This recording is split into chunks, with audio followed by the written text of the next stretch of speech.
13th, 2022, 6 months away from my birthday. Okay. Friday the 13th, actually, probably. Me too. I'm a 13th. Are you? What day? What month? May 13th. So you just did it, huh? Yeah. So I'm here with Jill Schniderman. I'm Diane Barrett. I'm with the BE Collection. And Jill is honored guest today. And we're scheduled to interview her and find out a little bit about her. Maybe a lot about her. So thank you. And I already received your consent, even though we were asking for verbal consents as well, because some. Yeah. So perfect. Sure, I consent. And you already told me you were born in New York and you live in New York. Yes. I was born in Chicago. I live in Los Angeles. Okay. Tell me about yourself. Well, I live in Poughkeepsie, New York. I'm a geology professor at Vassar College, and I have been here on the faculty here since 1995. Before that, I was on the faculty at Pomona College, but I moved back to Poughkeepsie because I'm originally from New York City area, and particularly this area in the Hudson Valley has been important to me because I went to a summer camp that my parents worked at up in Kingston. So it really, the terrain, the climate, my family, all of that brought me back here. And I've been living here happily since 1995 with my partner of 29 years, who is originally an Angelino as well. And, or at least like you, she lived in LA, and, but we moved, when I left Pomona in order to take a fellowship at the Smithsonian, and she was finishing up her master's degree. Also, she's a geologist, and we moved to Washington, D.C. for me to do my fellowship and for her to finish her master's degree. And then we moved up to Poughkeepsie so I could teach at Vassar. And she ended up doing work in the environmental consulting industry, but is now a high school earth science teacher in the city. And we have two children, actually. We have a 24-year-old son and a 21-year-old daughter. And these days, I mean, things are really different. I mean, I have a former student who's a friend of 20 years, and I actually, signed up and paid my $25 to be a minister, and now her and her partner, now her wife, and they have two children, but 20 years later, they were able to take the egg from one of them, get it fertilized, and then put it in the other one, and vice versa. So, the question of whose genetic material it is almost, it's kind of confusing, which is really, I think, important to confuse people. Okay. So this is my partner, 45. Hi, Mark. I'm Jill. Jill Schniderman. Nice to meet you. New York City. Yes. Yeah. Well, this is not quite 70 miles north of the city in the Hudson Valley, the mid-Hudson Valley. So anyway, they have she and her partner have two children. Okay.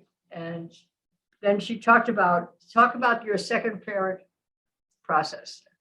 We have always, I mean, with lesbians, it's different, the responses that we give, but because this is an interview, I thought it was important to make the point that, when our children were young, people would ask us, who's the mother?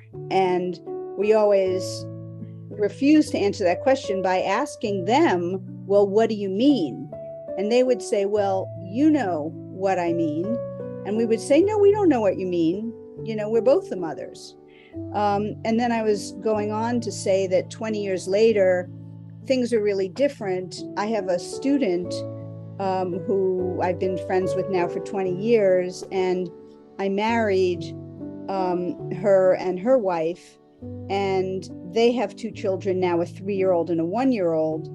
And what they did was they extracted the egg of one of them, fertilized it, and then implanted it in the other one. And then for the second child, they took the egg of the other one and implanted it in the other one. You know what I mean? So they each I've been waiting for did the egg of that, of their wife. Yeah, I've been waiting for the event where they take the ovary from one, the ovary from the other, and just take no sperm, just take the cellular stuff, the DNA, and put it in another ovum. Yeah. Make a complete human. Yeah. And then implant it in whatever uterus you want for it to grow. Yeah. I think you probably have to go to Peru to get that done because they do that kind of thing with horses. Wow, that's interesting. Were you a OBGYN or another kind of Totally not. Okay. Okay. I was never interested in that. Okay. Because, I think if there were more lesbians who were in, gynecology, and reproductive endocrinology or whatever, maybe there would be a possibility. Well, it's actually reproduction of one individual against the international law. I see. Men can't do it, but women can. Uh-huh. So it's against international law to recreate yourself, which is doable for a woman because you have the RNA as well as the DNA. The men only have the RNA in the sperm. Gotcha. So they can't do it. They can't. There's no way they can do it. So it's outlawed. Wow. Well, it's really cool, because you definitely can't answer the question of who's the mother, because is it the environment in which the embryo grows, or is it the embryo's genetic material, itself? So I really love the kind of deliberate confusion. And, and of course that also, you think about trans people and trans men, who are pregnant, which definitely disrupts, the gender binary for sure, or not just the gender binary, I mean, but the, whether or not there's such a thing as male and female, but that there's, it's just, it stirs it all up in a good way, I think. Well, when our child was little, and still, there wasn't a word for us. There was a word for mom, and Diane wanted to be mom. Then there wasn't a word for me. Yeah. So I finally just selected the word dose, meaning two. That was fine. I will say teachers, they would go to her, well, who's your mother? She would get that. We knew that once in a while. But I will say every Mother's Day, they made two things. That's so good. I appreciated those teachers helping us out there. Yeah. We tell her Father's Day is a break. She can just relax. That's funny. But it does bring up different things. Yeah.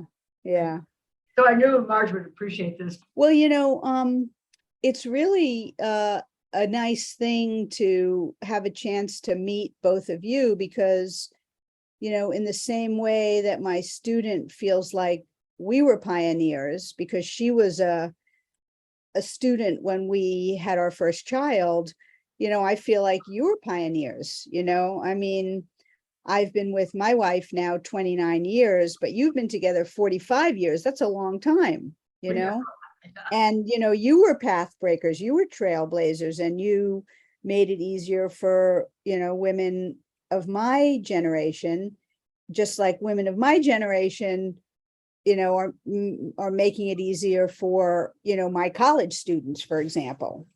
So, and who would have thought we'd see the changes that we've seen, I mean, I never would have imagined, transgender issues, being so discussed so openly, in the public domain. And to me, that's really encouraging. How do you refer to each other as wife, spouse, partner? Um, we sort of go in and out, we don't often refer to ourselves as for me to refer to her as my wife. Mhm. She doesn't really refer to me, I guess, as her wife. I usually say my partner, I think. Sometimes I say my spouse. I mean partner just because I'm in the habit of that. Right. And I think when I don't say partner, I probably say spouse rather than wife, because I do think that wife is very limited. It conjures up images that are very limiting. You've been to California and then you live in New York. Interesting. Yeah. Yeah. So you tried everything. Well, when I got out of graduate school, there weren't that many jobs. And so the most palatable job for me was Pomona College, partly because is kind of an interdisciplinary scholar, even though my PhD is in geology. I also have taught in the women's studies program courses on feminism and science and feminism and environmentalism. So going to a liberal arts college suited me better than going to a big university, because at a big university, you have to sort of toe the line in terms of research in a very narrow alleyway. So a liberal arts college was really the best option for me. And that's why I went to Pomona. So, but it was just too far away from my roots really to stay. But I was there for, a chunk of time, and I enjoyed my time there and was, see what some of the beauty of LA is in terms of the culture. And yeah. Well, you know what? I'm going to introduce you to my partner, Meg. She just came in. Okay, perfect. I'll schedule her. Come here, March. So, hi. Hi. this is Hello. Barrett and her partner of 45 years, Marge. Hello. How about that? This is her spouse. Wow. For as long as you were able to be spouses. We grew up together and we're still growing. Yeah. I always say I've been married 3 times to the same woman, but never divorced. But like I said, we've been together 29 years, and she just got home from work. She's a high school teacher. She teaches her science. So, Yep. All Yeah. right. Well, thanks for Okay. peeking in. I look forward to seeing you again. Thank you for coming in. Likewise. This is a very chaotic interview, but it'll be great. So what point in your life did you determine that you were a lesbian? Well, I had crushes on girls from the time I was probably 8 years old. And my first real love was when I was, I think I was 12. I was in love with my camp counselor. And then I think in high school, I had some inkling that I was a lesbian, but I didn't quite have the language for it, because it was like when I heard it, it sounded like it was a bad word, it was something you didn't want. So when I went to college, I pretty much knew for sure my first year in college that I was a lesbian. And I had a boyfriend in high school who was 5 years older than I am. And so I got married to him after my first year in college as a way to kind of chase away the lesbianism. I even went so far as to go to see where Yale lesbians, that's one word, Yale lesbians, met my first year in college. But the group met like you had to travel through steam tunnels beneath an old dorm in order to get to the meeting room. And I sort of got as far as the room, but I couldn't bring myself to go in because it just seemed so something to be ashamed of.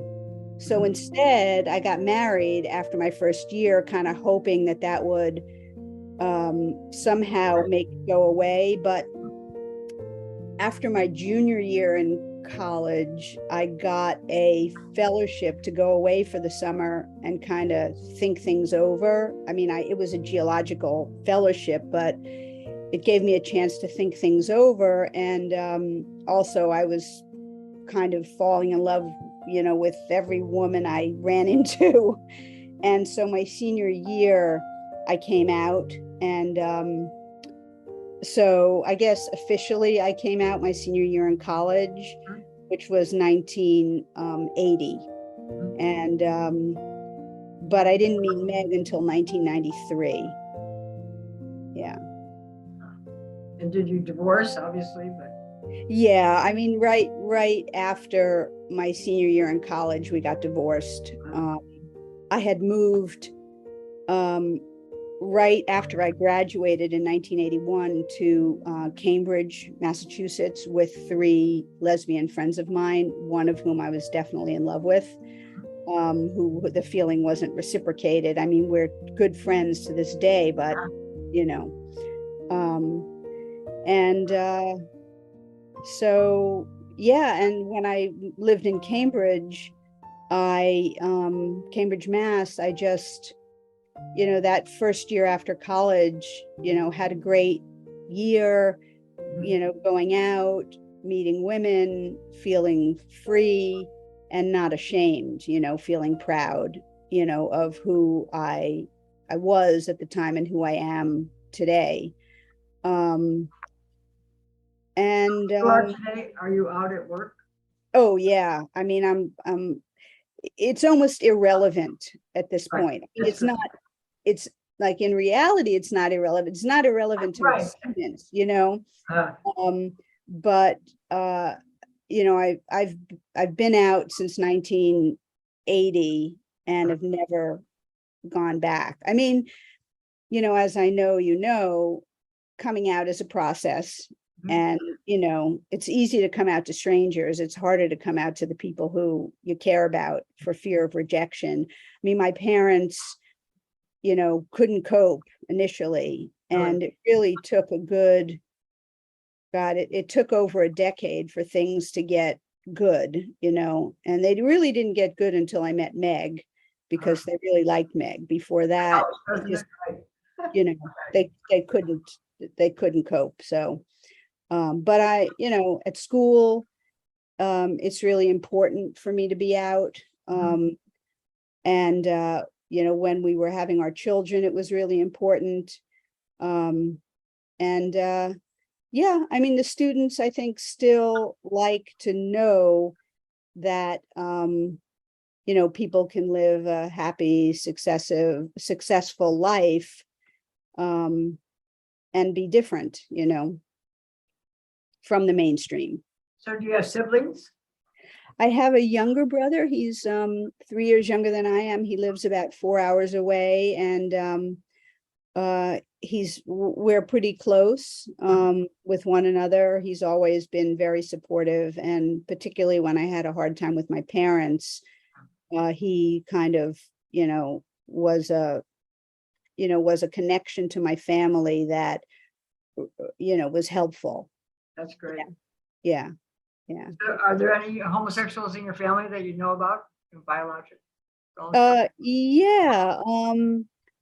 I have, on my father's side, one gay male cousin, first cousin, and on my mother's side, I have one, I guess you'd call her bisexual,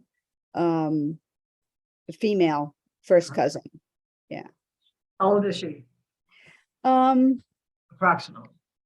I think she's probably about 5 years older than I am. Really?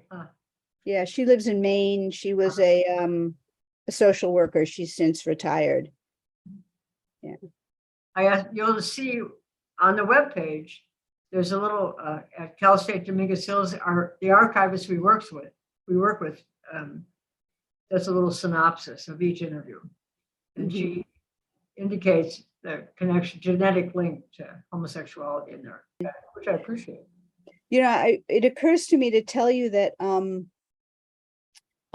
like one of my daughter's good friends from college, and my daughter just graduated from Smith College.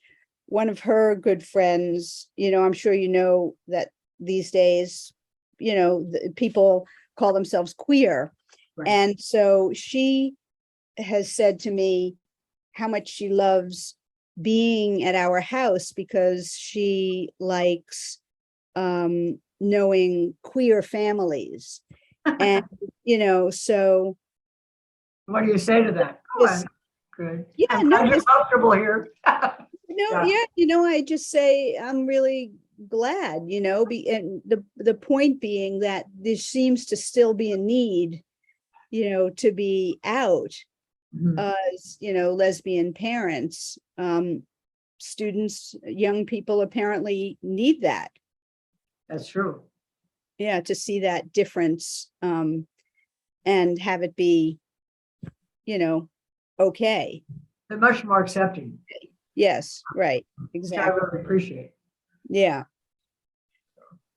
Yeah. Has there ever been a time when you were out and then you came back in? No, I think for me it was more like reticence, Right. you know, sort of a gradual coming out. Like probably the last people that caused me to just have some degree of trepidation. Mhm. And the trepidation was only because I didn't want to be rejected by them, was Right, exactly. one of my main mentors from college, or two mentors, a husband and wife, who were, you know, important to me professionally and personally. And I just didn't, I wasn't sure that I wouldn't be rejected, and I wasn't rejected. I was loved. So, Great. yeah, You never know.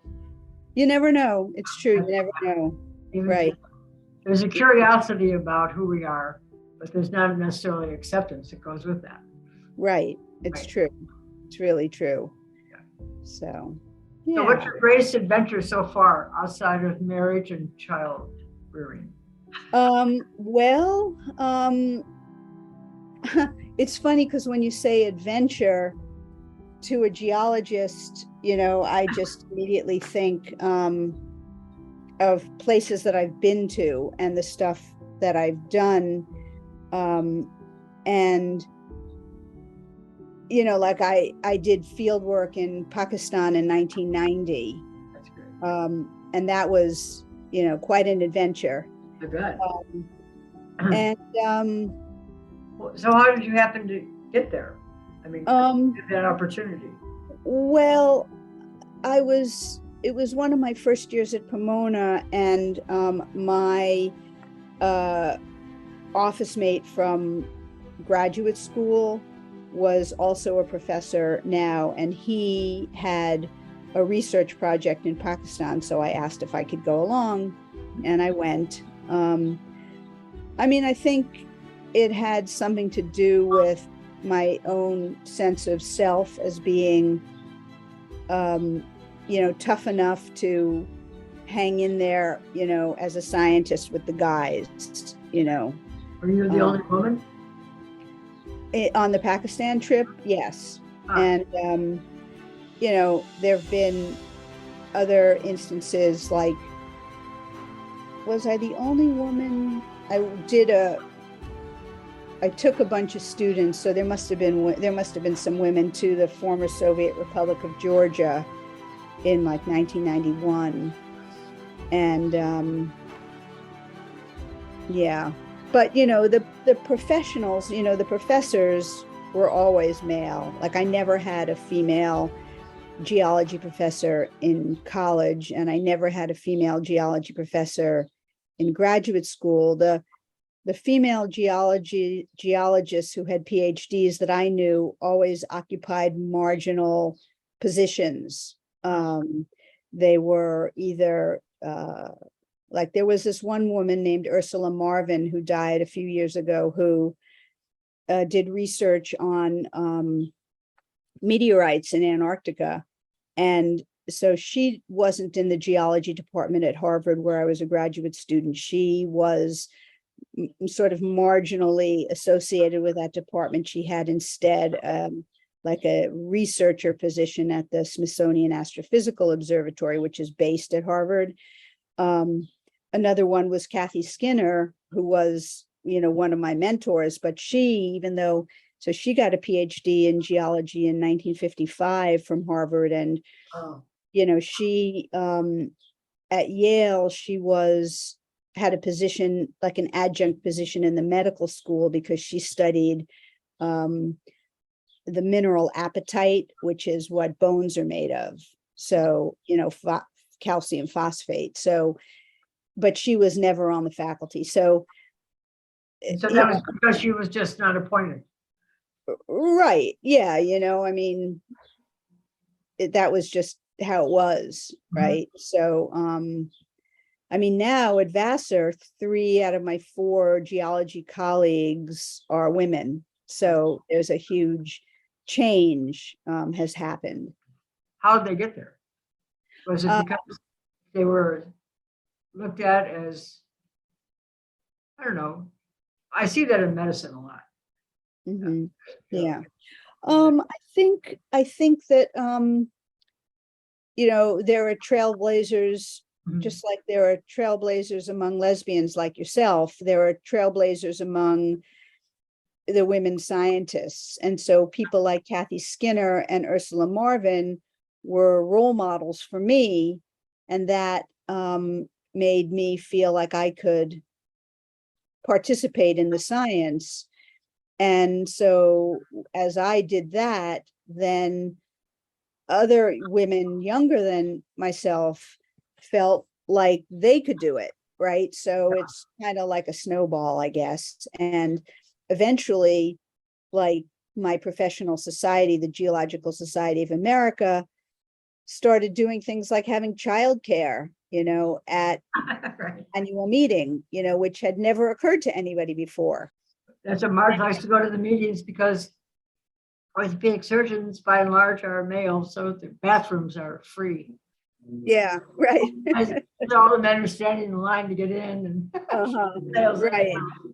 right, yeah. Right. But we have spoken with, and you'll see them on the collection, several professors who had to actually say that they weren't homosexual or they would not have gotten the job. That was in 1962. Yeah. Right. So come a long way. Yeah. And I appreciate that. Yeah. So where are you going with your future? My future? Yeah.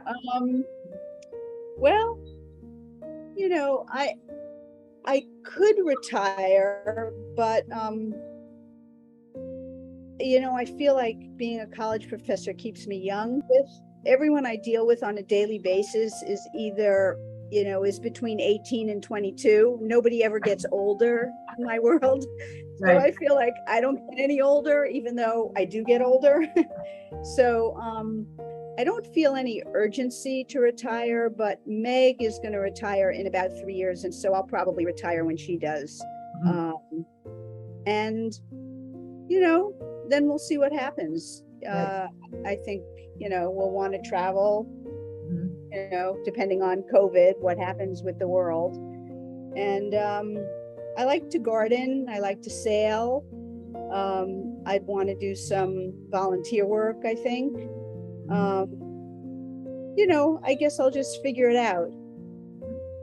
You will. Don't do it until you sort of have an idea. Okay. So my last question is, first of all, thank you for doing Oh, you're welcome. And my last question is, if you knew your life was going to end soon, how would you like to be remembered? Wow, that's a really good question. I guess I'd want to be remembered as a loving parent who did, everything in my power to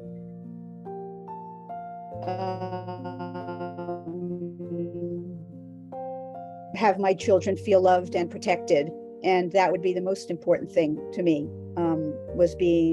is being recognized as somebody who did the best she could and tried hard to be a good parent. I guess the responsibility that human beings have for recognizing that we're a part of a larger system on Earth that works beautifully, and to help my students appreciate the natural world. So that would be the other thing that I'd care about. Well, thank you. Yeah. Thank you for doing this. I'll see you again. Okay, well, thank you very much. It's You're really welcome. a pleasure to meet you. Okay. Thank you.